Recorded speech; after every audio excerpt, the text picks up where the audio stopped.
Hello. ആ അതെ ശിവ, ഈ കിടന്ന് തിരക്കല്ലേ. ഞാൻ നിനക്ക് വേറെ പടത്തിൻ്റെ ഷൂട്ടുണ്ടെന്നൊക്കെ എനിക്കറിയാം. പക്ഷേ ചെയ്ത പടം തീർക്കാതെ പോകാൻ പറ്റുമോ?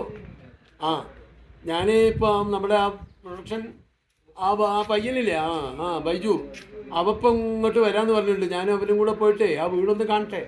അത് ലൊക്കേഷൻ ഫിക്സ് ചെയ്യുകയാണെങ്കിൽ നമുക്ക് നാളെ തന്നെ ആ പോർഷനൂടെ എടുത്തിട്ട് പാക്കപ്പ് ചെയ്യാം. മറ്റന്നാൾ തന്നെ ഞാൻ വിട്ടേക്കാം. ആ ആ കേട്ടോ.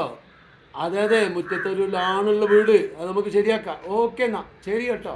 ഓക്കെ ശരി, ഞാൻ വിളിക്കാം.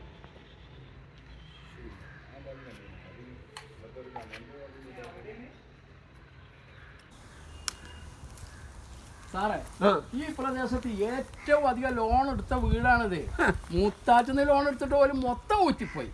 വട്ടിപ്പലിശക്കാരെ പ്രശ്നം അത് വേറെ കിടക്കുന്നുണ്ട്. ഇതിലേറെ ലോൺ ഉള്ളൊരു വീട് ഞാൻ ചോദിച്ചാൽ എനിക്ക് ഇവിടെ തപ്പി പിടിക്കാൻ കഴിയൂല. ഏറ്റവും ഷൂട്ടിങ്ങിന് പറ്റിയ ഒരു വീടാണിത്. എടോ ചെങ്ങാതി, ഞാൻ ഉദ്ദേശിച്ചത് മുറ്റത്ത് ലാണുള്ള നല്ല വൃത്തിയും ഭംഗിയും സൗന്ദര്യമുള്ള ഒരു നല്ല വീടാണ് ഷൂട്ടിങ്ങിന് ഉദ്ദേശിച്ചത്. അല്ലാതെ തൻ്റെ ഈ മുത്താറ്റിന്ന് ലോൺ എടുത്ത് തെണ്ടി തിരിഞ്ഞു പോയ ഒരു വീടല്ല. താൻ എന്താണ് ഉദ്ദേശിച്ചത്? തനിക്കൊക്കെ സിനിമ എന്താണെന്നറിയോ? താനൊക്കെ എത്ര കാലമായുള്ളൂ സിനിമാക്കാരനാ, പ്രൊഡക്ഷൻ മാനേജരാ എന്ന് പറഞ്ഞ് നടക്കാൻ തുടങ്ങിയിട്ട്? ലോണുള്ള വീട് ചോദിച്ചപ്പോൾ അവൻ ലോണുള്ള വീട് തള്ളുന്നു.